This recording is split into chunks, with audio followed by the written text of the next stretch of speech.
Hello, it's Friday evening here in London. I know I look a bit like I should be in that Eurovision film on Netflix at the moment, but I'm waiting for Jill Streater, and she has asked me to be super sparkly tonight because Jill is a super sparkly person too.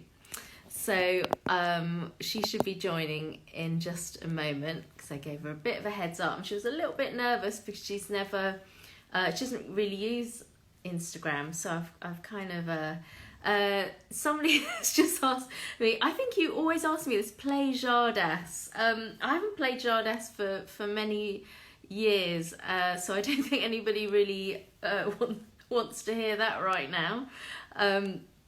But thank you very much for the request.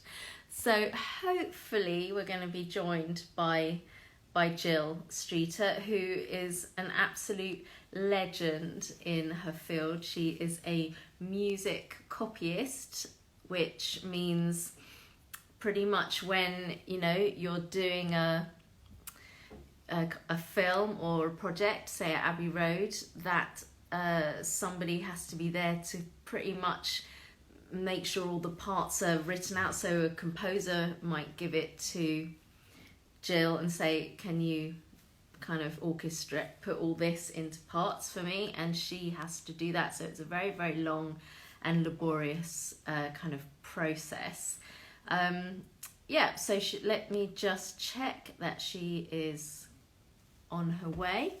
Yes, Ian says, I had no idea Jill was on Instagram. No, I didn't know either because she doesn't really do it. So she's more of a Facebook person, I think. So thank you for everyone who's just joining. Hopefully Jill will be with us. I'm just checking she's not. Oh, there she is. Now, Jill, you have to press the request to be in this video, and then we should, here we go, and let's have a look. Fingers crossed that she'll be joining us, and you might all need some dark glasses in a moment. We'll see, but it will be really great to have a chat with her about her route to becoming this great music copyist, and also a few sort of behind the scenes things that happen at Abbey Road and places. So okay, let's see. Are you there, Jill? Fingers crossed. It says waiting. She's obviously there. There she is. And we've gone for a spangly jacket tonight. We have. Brilliant. I love your glasses. They're fantastic. I was actually trying to get online on my laptop and it wasn't showing up that you were live. So in the end, I'm doing it on my phone. Oh, okay. Oh no, sorry. You're going to have to be holding my phone for an hour. Oh no, you could prop it up somewhere. We can talk while you find Yes, I'm going to try and prop it up. Yeah. There we go. Oh, that's perfect. That's propped up. I've got a great setup here which includes yoga block and all sorts of things, but it's really good to see you, looking fantastic. Thank you. Well, likewise. So I've given you a good introduction, and I also just wanted to say that you're someone that I see a lot at Abbey, and we always say hi, but I've never really had a chance to just sit down and chat with you. So this is a really, really good occasion to find out more about how you got to where you are. Now, someone told me today, my friend Hilary, you would know Hilary Jones, she said you were an oboist. So did you meet in the profession? Now, when did I first meet? I think I actually met her through a previous boyfriend, actually. Okay. my current other half is sitting the other side of the room, so so we want to be careful about what you're saying here. I mean, I sometimes think I've been doing this for so long I forget where I met people originally. Yes. And also I was thinking when I knew I was coming on this, oh my God, it's like doing an exam, because if you ask me about what films I've done, what films have I done? I've been revising. Oh, you're so good. It's really tough when people put you on the spot, and they might say to me, "Oh, like what was the most famous film or favorite that you've worked on?" And suddenly it's just like, you've worked on, like, well, for me it's probably nearish 100. For you it will be many more than that. But my mind just goes blank. So Exactly. for checking. So what made you want to stop playing the oboe sort of professionally? Or Well, it wasn't really intending to stop particularly, because I had about 8 years playing professionally, and I had a rather strange oboe career anyhow, really, because when I'd finished studying, I studied out in Germany. Well, I studied in the UK with the most wonderful oboe player called Neil Black, who you might remember possibly. He's no longer with us, very sadly, but he was just the most gorgeous person. And then I was out in Germany and studied with Heinz Holliger, who is very well known, both as an oboe player and a composer and a conductor, actually, I believe. He conducts chamber ensembles quite frequently. And then I came back, and of course, you're trying to get work, that awful thing you have to suddenly, into life proper. Some kind of... yeah, and you sort of think, oh my goodness, and I was doing a bit of teaching, and then I suddenly got a phone call. And my mum took the phone call, because I was at that point at home, I think. And she said, oh, there's been this phone call. They want you to go and audition to play in the stage band for Charles Aznavour. And it was a very French, yeah. And I said, who's he? I said, who's he? Because I was very, very classically orientated, so I had no idea who he was. Anyhow, I ended up getting that particular job. Yeah. And so my very first professional, long-term job was touring the world with him for a couple of years. Wow! I can only think of that one song, but exactly. Yeah, there must be loads. Oh, that's... Oh, you probably recognise quite a lot of them. But at that stage, bear in mind, we are talking quite a long time ago now. We're talking probably before you were born. I should imagine it was the late 70s. So I'm sure it's before you were born. No. Sadly not. You look very, very young. You look very young. Anyhow, so that was my first job, and then I got a couple of orchestral jobs, and I was out in South Africa for several years, and then I was playing in various orchestras. So I played in the opera ballet orchestra, and then I played in the symphony orchestra in Johannesburg. Then I came back, and then I went out to Australia, and I played in Adelaide in the Adelaide Symphony Orchestra. Oh, wow.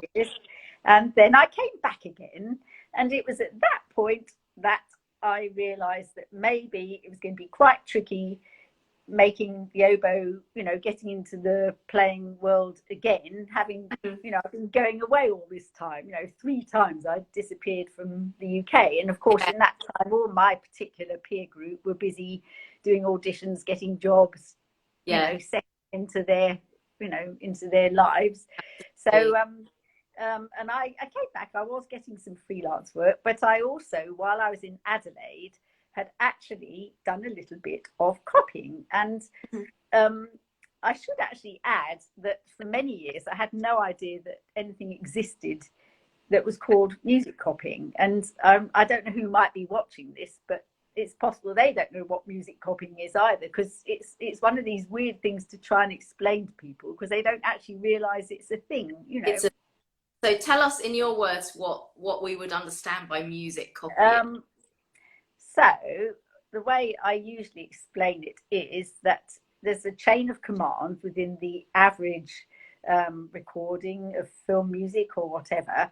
You've got the composer who's composed all the tunes. And of course, people often have this amazingly romantic perception of a composer as being up in some garret somewhere with a quill pen and, scratching his head and writing some wonderful tune. But of course, the reality now, particularly now, is that they're surrounded by an incredibly large team, often of very high tech proficient people, and they have to be very proficient in the technical side as well, and so it's a totally different process from that. But anyhow, you have the composer, he is the figurehead, and then he will be sending material at some stage, or somebody in his team will be sending the material to the people who will do the orchestrating, and they have to flesh out what has been, at least in the past, they used to have to flesh out what had been written by the composer. So if you had somebody like Jerry Goldsmith, for example, he would have written everything on a short score, and the orchestrator would have definitely had to flesh that out for the whole orchestra. Now it is a slightly different process because everything has been really written beforehand in quite, in huge detail. It's like a full score waiting to go, but they have to pull it out of all the programs where it's a sound process into a notation process. Yeah. And so we have several programs that this might be pulled into, and then that is then passed on to us once they have made it look like the sort of score that you would expect to see, which you turn over the pages and all the instruments are there. It is then handed on to us, and we have to then fine tune it and make it look pretty and pull out lots and lots of lovely parts for you musicians to play. And then, yeah, it's quite a process. I mean, it is most definitely a chain of composer, orchestrators, copyists, and then of course it all has to be printed. But I mean, the fact is, I've been doing this so long that I actually started doing this when I came back from Australia. It was the early 1980s, and music copying at that stage was done by hand still. So I was actually working it out, and I think I probably must be one of the incredibly few copyists who are in the business who've actually used done both hand copying and used all the programs from their earliest sort of inceptions, because there was hand copying, there was Finale, which is the program that people used when I first started using laptops and computers, and that's gone through a lot of incarnations. And then there was Sibelius. Now a lot of the copyists might say, oh well, I've used Sibelius, but I used it on the Acorn first, which is where it started, which was a now defunct computer platform. It was actually the most gorgeous program when it was on the Acorn, but it did have one incredibly major shortcoming, which was that you could not cut and paste things from one file to another file. So that was actually practically caused its death knell, I guess. And so they redeveloped it for Windows, and for first of all Windows and then the Mac. And then of course now we also have Dorico, which is another program which is gaining a following, and which I'm definitely a bit of a novice on that, but I am beginning to use it. So I think obviously there are people that use all three platforms, but not everybody's done hand copying, not everybody's used the Acorn. So I'm a real grandmother of the copying business. From the inception of all these, like the way it's amazing. I mean, I think actually I spoke to Tommy Hewitt-Jones, who you must know, fairly recently. I have a story around Tommy Hewitt-Jones. Because actually, I know he was a big fan of Dorico, because he talked when he first came out, and I remember thinking, I don't know what he's talking about, because obviously I'm not in that kind of part of the world, but do tell. Well, I mean, it's just a historic type of story, really, in that my father, he was an organist. He conducted choirs. He was actually a headmaster. That was his actual profession. He was a teacher, but he used to go and be housemaster on summer music courses at Bristol University. And Tommy's, now I hope I get this right, grandfather was one of the other. He actually ran the courses. So my dad was great friends with Tommy's grandfather. Okay. So and then when I met him, we had this chat about the fact that I basically there's several generations. I mean, he's what do you call it when there's several generations all in the music business. I mean, he's about the latest in a long line, you see. But Yeah. my dad and I, of course, met him as well, because I used to go along to the courses as well. So Oh, a lineage. a nice lineage. Yes, that's right. Ian Oakley says Jill and I both know that finale is the best. Ha ha ha! I think he's got his tongue a little slightly bit in his cheek, because Okay. he knows that I mean, finale, I use it, but it's not really my favourite, I must admit. Okay. But we have to use it. I mean, professionally, we need to use all the programs so that whatever we get sent to us, we can deal with. Okay. I Yeah. guess in the days when you were hand copying, that must have taken an age. I mean, that must have been taken so long to have to so many parts, and just, I can't imagine. Well, it was a different process. It was a different process. For a start, we used to have a lot more of us that did it. Now, I mean, I really had two mentors in the hand copying work. No, actually, I should say three, really. The reason I even knew that copying was a thing was because I went out for a short while with a clarinetist who used to do copying to earn some extra money, and I was just intrigued by the fact he could just write out this gorgeous looking stuff. Yeah, I mean, he had the most beautiful hand, and I thought, gosh, I didn't even realize that people did that to earn money. Yeah. So that was where the first little ding, sort of, maybe I could do that at some point. Piqued your interest. Yeah, and then then also there's somebody else that you probably would know from films in the past, Vic Fraser. Do you remember Vic Fraser? Yeah. Because he used to do so many films.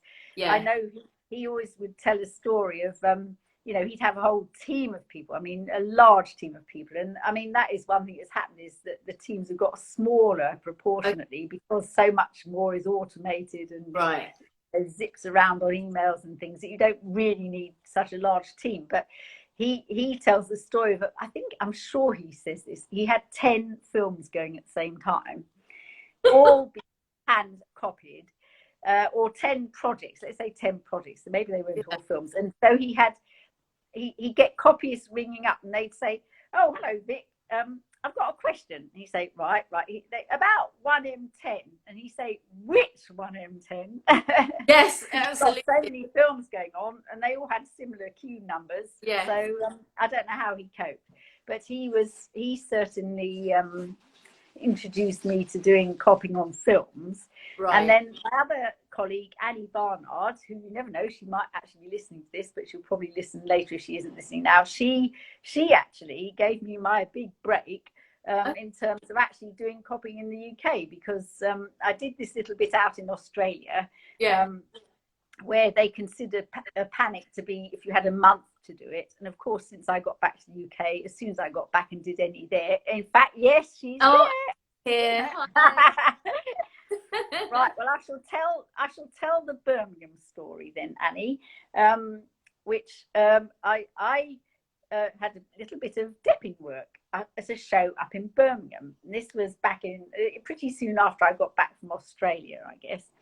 And so I went up there, and I arrived at the stage door, and lo and behold, there was a message from Annie, and it said, hi Jill, can you call me? And so I called her, and she said, have you got your pen there and some manuscript paper? And I thought, no, I'm here to play my oboe.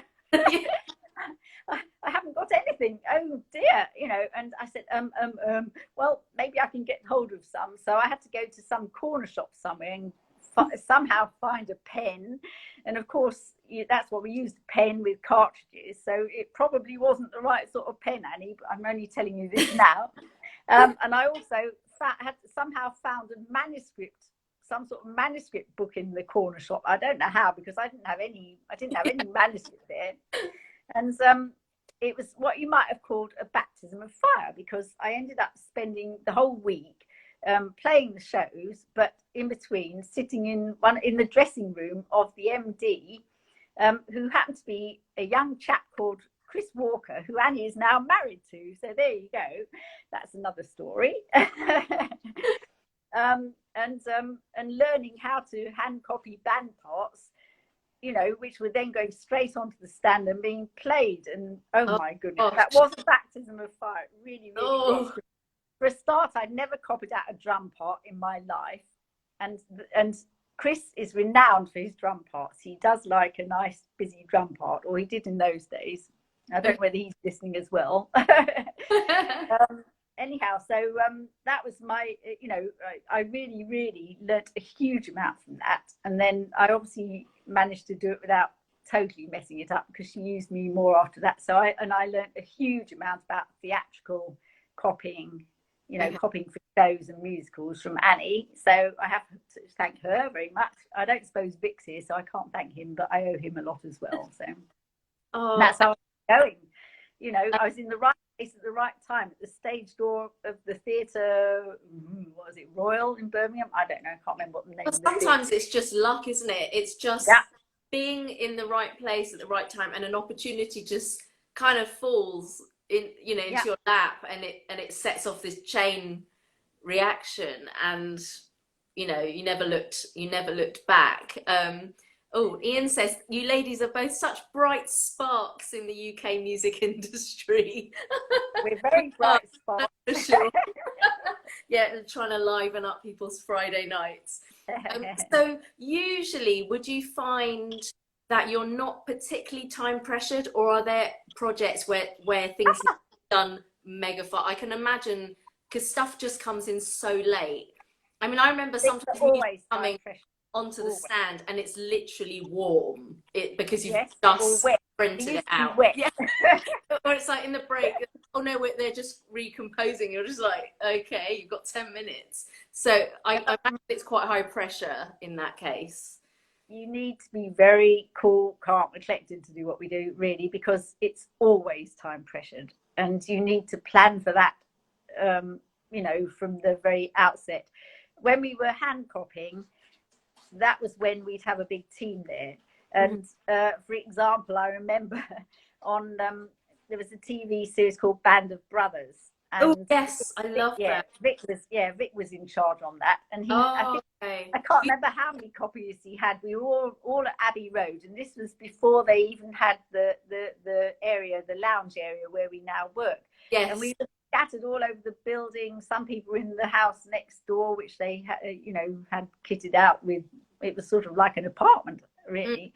Some of us were in the restaurant, the old restaurant, before they revamped that. Some of us were in the nice room, you know, practically on the floor, you know, so everybody could just, when the panic struck, we could all do our little bit and get it done and get it on the stand in time. Oh, that's beautiful score. I love the music for Band of Brothers. Yeah, that was amazing. But of course, it's different now, obviously. Things have moved from, you know, a long time ago. I think the last score that really we had that sort of team hand copying thing was Sleepy Hollow. That was the last one I sort of really remember, and that one had been done, a lot of it had been done on computer in America, I seem to recall, but when it got to the studio, the laptops were too slow, you know. You'd redraw the page, it would take about 20 minutes, it would take about half an hour to print a page, you know. Things were pretty primitive. That was sort of end of the 1990s. So he had a team of people there to do stuff by hand. And I remember on that one, we were over at Watford Town Hall. And I don't know whether you've been to Watford Town Hall. I'm sure you have. Done quite a few recordings. The area with to the side where the restaurant sort of area is, there are lots of little tables. It's quite a big area with tables. Yes, with little round tables. And there was a copyist at every one of these little round tables. We were like lots of little sort of gnomes sitting on our toadstools, copying out. Oh gosh, but it must have been a nice feeling of camaraderie though, working in that kind of team. I guess. Well, it was different. It was so different because if ever you got a group of copyists together like that, oh my gosh, the chat, you know, everybody be sort of, oh, how do you do this? And of course, because computers were beginning to be a thing, then we had even more things to sort of ask, how do you do that? And how do you do that? Ooh, you know, and oh my goodness, I guess it's like if any section gets together, it's like if, you know, say on a Hans film, say he's got about sort of 50 cellos. That's over exaggeration, sorry, Hans, but maybe 30. Yes. You know, obviously, they have such a good chin wag because they're all getting the chance to see their colleagues, and you know. Yeah. You normally work with a particular section or a smaller section, but when you get lots of you together, oh my goodness, it's such a good chance to chat. So people do. So it's the same with copyists. And but now, of course, we don't really do that because it's incredibly rare to have a big team of people in the studio. Together. Maybe 3, sometimes 4, maybe 5 would be. I cannot. I think last year, actually, we had an incredible stint when there was just so much going on. And I seem to remember over a bank holiday weekend, we actually camped out at Abbey Road because there wasn't anything else going on there. But we had 2 films starting recording on the Monday after the bank holiday, or on the Tuesday after the bank holiday weekend. And I think we had about 5 people then, actually. Okay. Just to get everything done. We just, you know, there wasn't any way to get everything done, printed, taped, ready to go. But that's really unusual. That printer at Abbey Road must get a lot of use.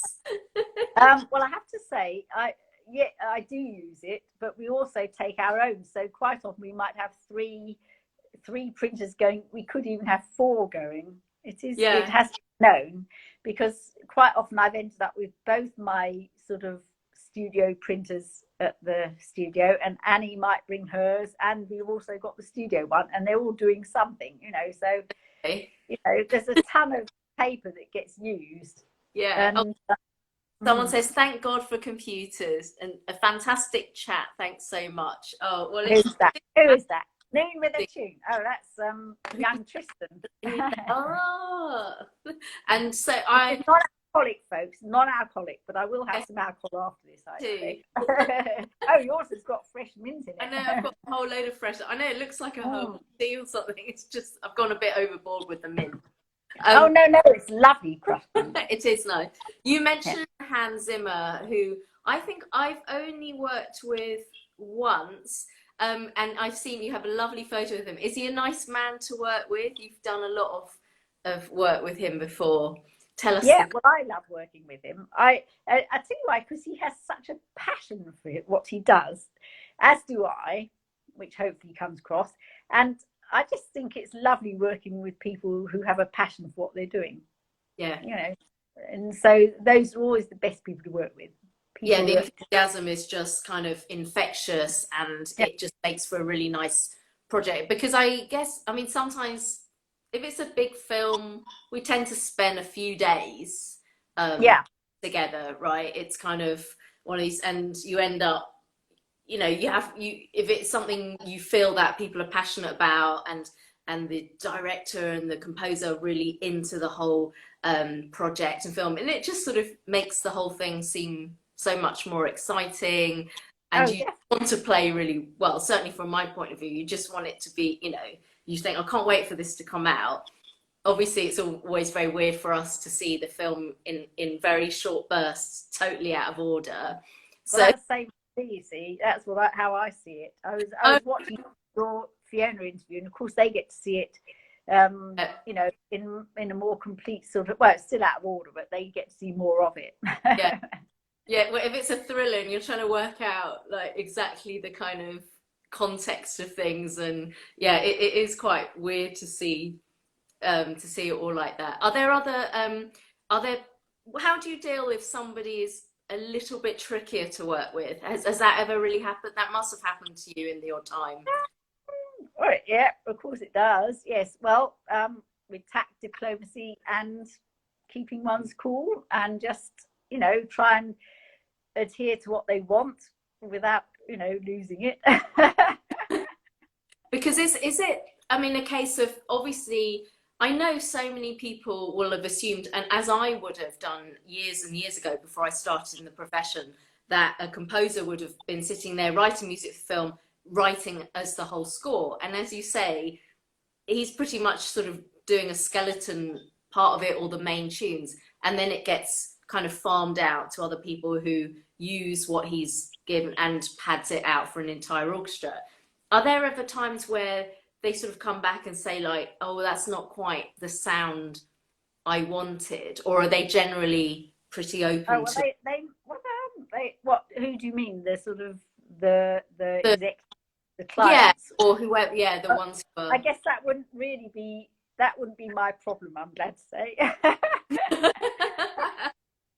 That would be that would come back, I guess, to the creative team and possibly the recording team. I mean, it might mean that they would then want changes, which would then come to haunt us.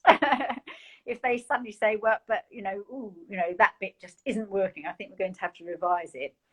However, I would say nowadays that happens amazingly rarely, really, because everything's just been sort of honed and listened to, and they know exactly what it's going to sound like, really, the temp tracks and everything else before they even begin recording. So nothing is the surprise that it used to be in the days when things were, when literally you get a handwritten score sent to you, which had come from the composer. They'd never heard it. So when it got onto the stand and it was played, I should imagine there were some unbelievably thrilling moments listening to things like that, especially things that have gone on to become iconic.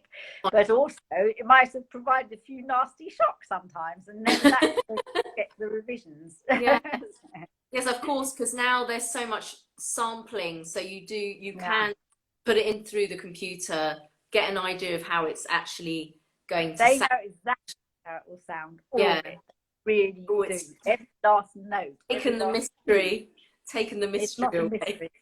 It has, it has taken the mystery. However, there is that wondrous moment when the orchestras start playing it properly, for real, and that is the magic, isn't it? Let's face it. Yeah, Fiona was saying that the other day. She said you'll often have clients who are just so moved because they can't quite believe it's the first time they're hearing it live and played, by full orchestra and stuff, and it's just like, obviously for some people it's their lifelong sort of dream to record something, and she said it is quite moving, and it is not, for us when clients will come out and go, oh wow, that just so wonderful to hear it finally live and living off the page. So it's kind of for us, then you think, oh, that's good. But do you have other people you really like working for? Are there any projects or films you worked on which you have really, really fond memories of, or funny things happened? Yes. I mean, there are lots of people I like working with, so I think I'm very lucky because I probably get, that because I'm sort of removed from the actual hardcore creative process, really. So we're dealing with what has been decided already. So in a way that means that I can just relate to them on a nice basis. And but certainly there are projects which have, in my brain, have stuck as being relatively iconic. And I worked in some capacity on all of the Lord of the Rings films and the Hobbit trilogy as well. Less on that. We actually did the whole of the Hobbit, the first one here in the UK, but then the second and third ones actually happened in New Zealand, so that was minimal, our involvement with that, sadly.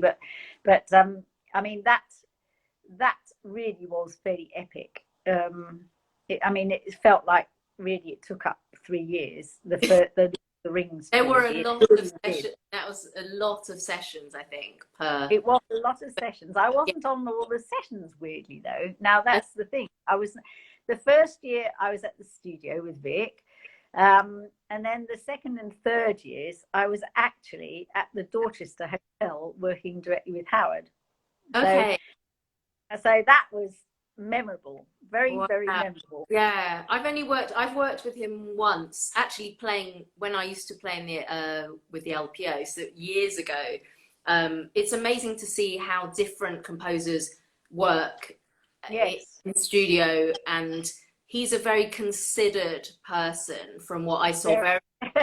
Yeah, I mean, you could really be sitting there for a while he sort of mulled it over. You can tell he's sort of thinking things through. Exactly. I remember it was a horror film, and because obviously flies? No, Or... it was The Cell. It was a Jennifer Lopez Oh film. yes, yes, And yeah. it was quite horrific. I mean, a horrific in the, she went into the mind of a serial killer or something. And I remember we went in to watch a take into the box and somebody passed out. Really? Oh, Yeah, God. they obviously found it so horrific. Well, they said that it was a bit hot, but I think they were a bit scared. So there was a question here. Let me just check. Eldest of Kin says, what was your favourite goosebump moment? Can you think of anything? I have one. I do have one. Woo! It was when the brass section, when they recorded the main Bond theme, and it's weird, one's memory plays tricks. I think it was the time they did that particular cue on Quantum of Solace. My brain is really struggling to remember. It was on Casino Royale, which was the first Bond film I actually ended up being in charge of all the music preparation, or whether it was Quantum of Solace. I think it's Quantum of Solace. They left this cue till the last day. That's in my brain. I remember it's been that, and practically the last 20 minutes. I don't know whether I'm just imagining this or not, but anyhow. They recorded it in about 2 straight takes. Right. And I was in the control room and the hairs just stood up on the back of my neck because it was the most amazingly magnificent rendition of it. And what I've done ever since then is they have used that particular recording when they need that bit. Yeah. Yeah. It was like a wall of just stunning brass playing. It was just fantastic. Oh, I love the idea of that. Yeah, and it's amazing when you think sometimes what they have in the sort of, obviously, as you say, if they've taken that particular one. I remember when we worked with Alexandre Desplat on the last Harry Potter film, the very last one, and it was pretty much one of the last scenes, and he said, we've layered the new music that he'd written with something the orchestra had recorded, I think, on the Chamber of Secrets, obviously, quite years before. And it is quite, I think it's in the train journey when Harry's waving off his kids to Hogwarts. And if you hear that, you'll hear, obviously, a pre-record, literally a pre-record from years before, which we had actually recorded. So I was thinking like, oh gosh, they get hold of all this stuff in the archives. Ian says, how do you deal with representing unconventional or experimental techniques on paper? Does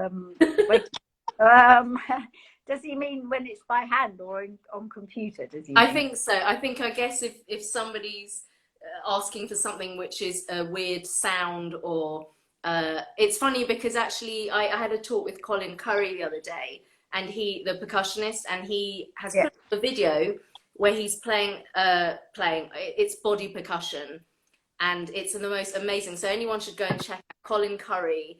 It's about the last thing he's posted. It's a cadenza. I forget the name of the lady who wrote it, but it's the most incredible body percussion. And I actually had to ask him to send me a little picture of how that was notated. It was all these sounds hitting everything. And I said, and I could see him reading music. I was like, how is that notated? So I guess anything that is a little bit not an average minim for the first violins.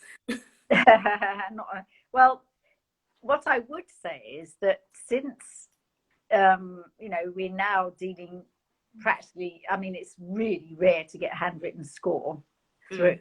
It really is. There's one of my clients that I work with who does still do handwritten scores, but he doesn't tend to use particularly outlandish, idioms.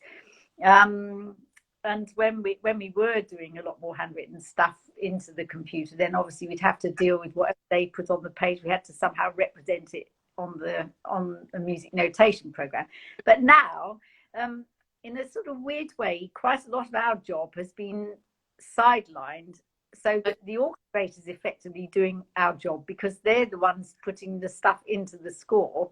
It's not us. So however they choose to represent these outlandish techniques is what we then have to deal with to make them look okay on the parts. Ah, okay, that's good to know. And uh, J.S. Sturt, I'm assuming it's J. Sturt composer.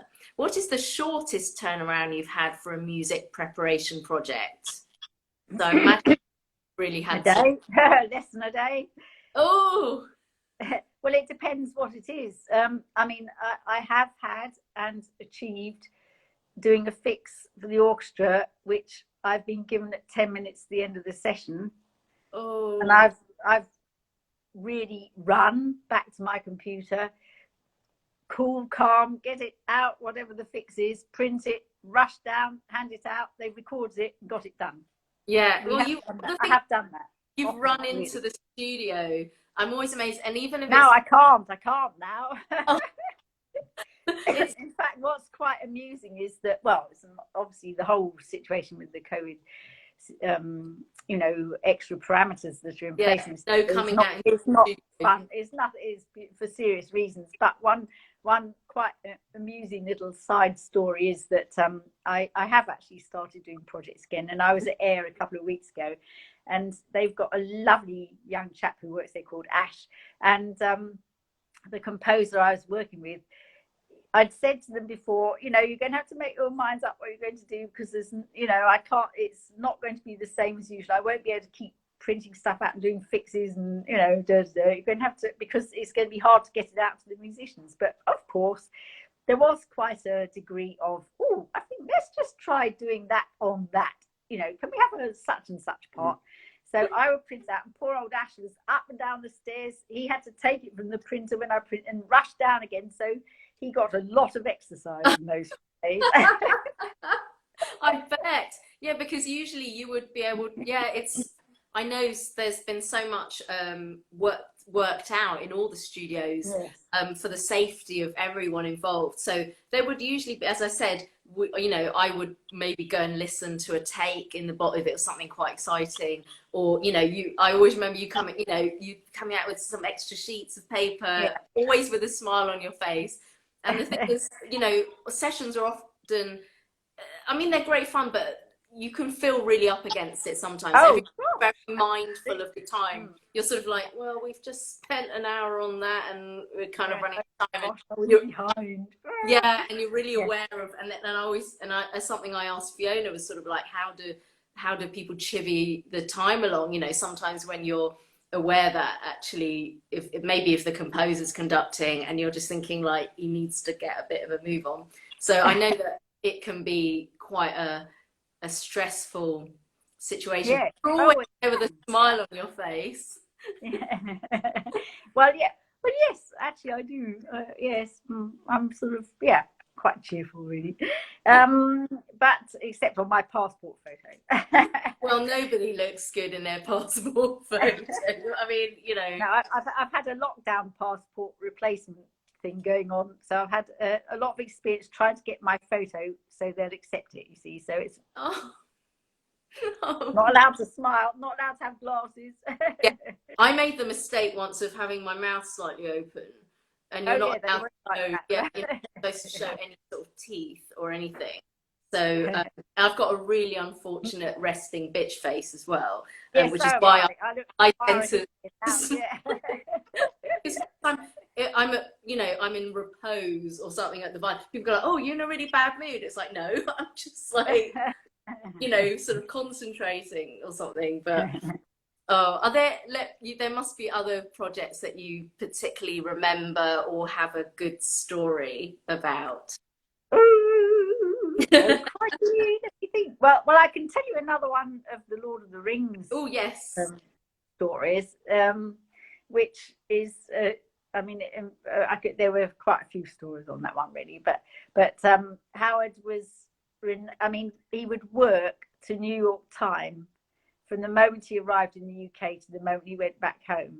He always worked in New York time, so that meant that they didn't start recording till the afternoon, and he'd get back to the hotel 11 o'clock at night, and then he would start finessing the cues for the next day. Okay. He would the way it worked was he would look at what had been done so far, then he'd add some and we'd add it, and then he'd look at it again and add some, we'd add some more, and it would go round in several circles of development, and eventually he would sign off the cues. Usually it's about 3 in the morning, which New York time is 10 o'clock. Am I right on that? I think I am. Yeah, because that was when he goes to bed. So he'd go to bed at 10 o'clock New York time. And so from 3 in the morning through till around about 6 in the morning, we'd have to get everything sorted out so it was absolutely ready to send off to the copyists who'd be waiting to extract the parts.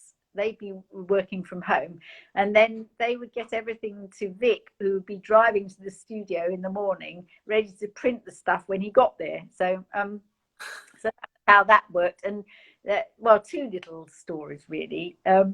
I think it's long enough ago now so I can say these sort of things, but because certainly in the second year I was sort of in charge, so I was and I like running around the corridors of the Dorchester in the middle of the night. yeah, nothing wrong with that. And it's actually an amazing place, amazing carpets in the corridors. Anyhow, we'd have to go up to the penthouse, and it was actually quite spooky, really, in the middle of the night. So you know, I'd go up there, and Howard always, he didn't come to the door to greet you. You had to put the score under the door, and he would take it. And so one time I went up and there was quite a lot, so I sort of pushed it under, and I got back, and everything happened, you know, we were communicating via email. I got back and there was an email saying, push, don't shove.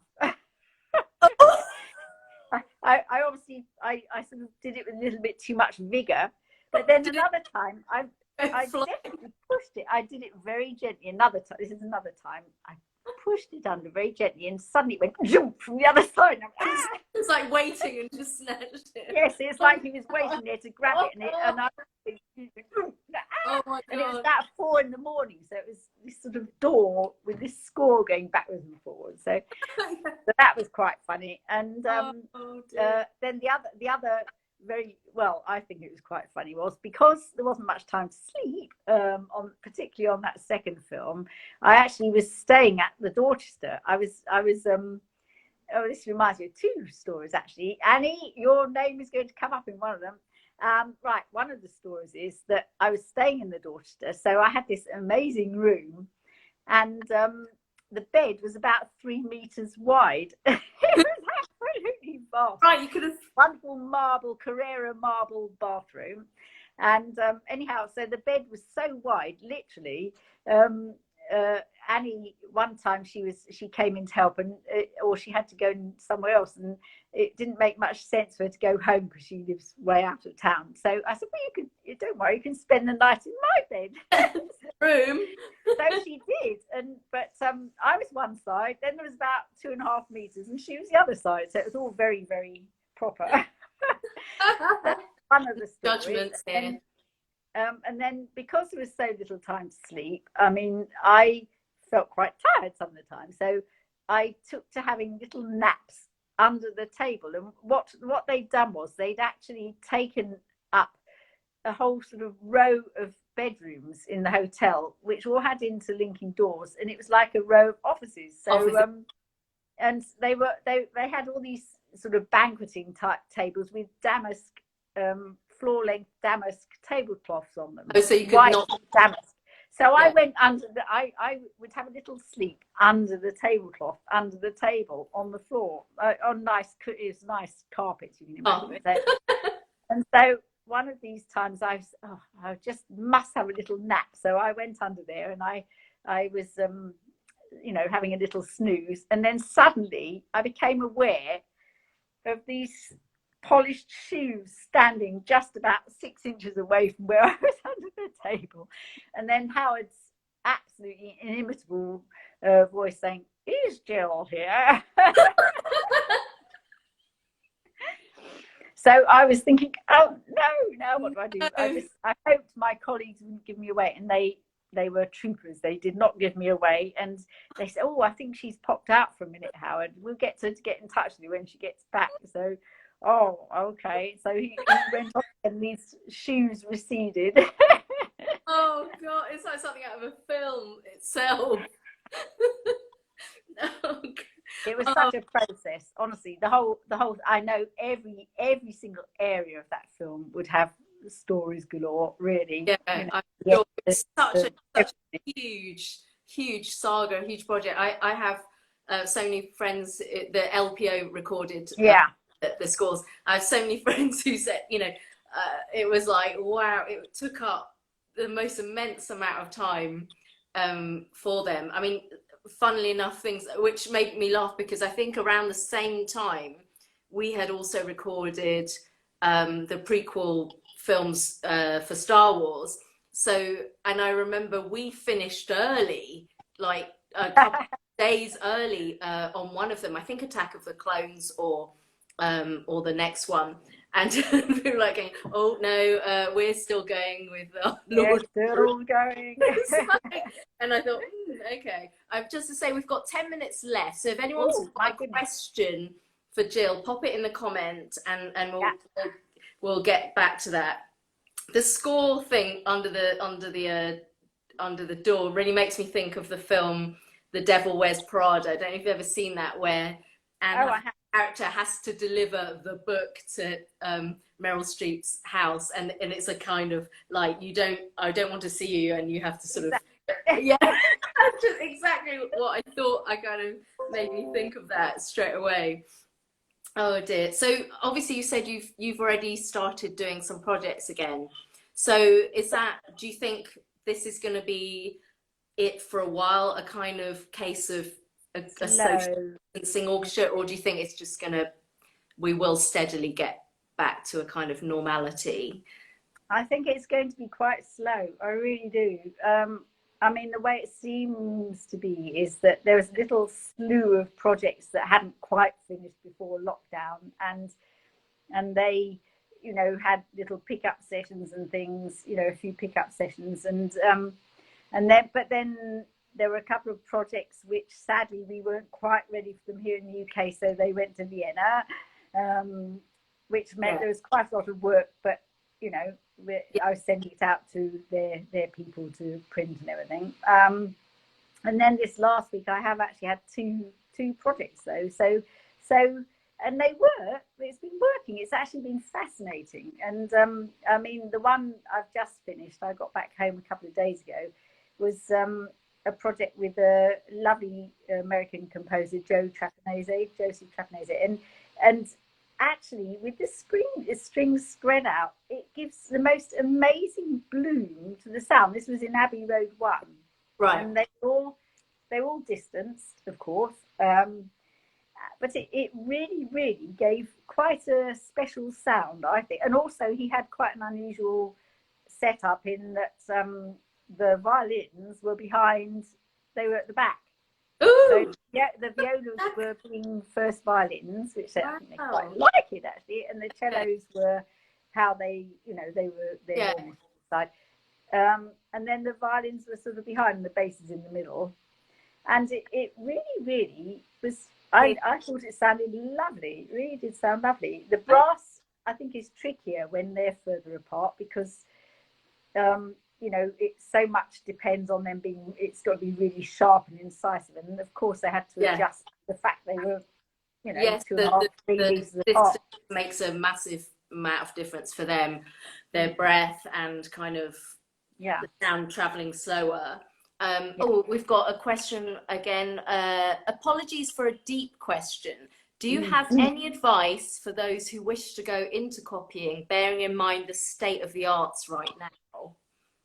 It's so difficult because, I mean, one thing I touched upon is that since I started copying, I know Annie would back me up on this. There were projects when she was using so many copyists, and Vic also. And then as the computer programs have become more and more, clever and quick, and we get scores in a better state, and we're often only doing extraction and printing. We're very rarely actually inputting. Basically we use fewer and fewer people. It's been sort of like going down like this. So it's awfully tricky to actually, I mean, for somebody coming into it who wanted to make it their sort of entire profession, I think, I honestly think now really one's got to have a few strings to one's bow. Yeah. So so it's good to, I mean, great to sort of hone the skill of it, but not to rely on it to be your only sort of kind of skill. And well, not at the moment, certainly. The other thing is that I'm sure at some point in the future they will have everything on screens, and so that's going to take away yet another chunk of what we do, which is the printing and the whatever. Oh yeah, well, we've tried that sometimes. I won't say I wouldn't worry too much. No, I think for films it's actually quite a way off before they would actually be able to do that. It would involve so much investment and thing. But I'm sure it will happen in the end, though. Really. Yeah, it is an interesting. I trialed one in a rehearsal, like a kind of tablet. Yeah, with a foot press to turn the page. It was interesting. You're relying massively on great internet connection, obviously, because you know at some point we lost it because we couldn't turn the page. But the idea that say, for example, the principal of your section could mark a part and it would go to everybody is quite you know, that's quite a good idea, really. Although some people said, oh, I like to have my own markings. Well, some people overmark. So I do think it's not something that I think it's a way off yet, really. It's a way off, but it is, you know, it would sort out a lot of, you know, a whole load of libraries having to have massive amount of actual paper. So I think for standard repertoire, there's a lot more mileage in it than for film stuff, probably. Yeah. And I mean, for years ago, I actually worked on the War of the Worlds. I worked on several versions of that, and he used these sort of tablet things, an early incarnation of them from years ago. And although I absolutely hated them with a passion because they were utterly clunky and absolute nightmare to try and get any changes onto, the musicians actually loved them because they sort of, you know, they didn't have page turn problems or anything, you know. So there was that. But of course, it's a show they were doing every night, so it was, you know, I think when you can get used to it, that's the thing, really.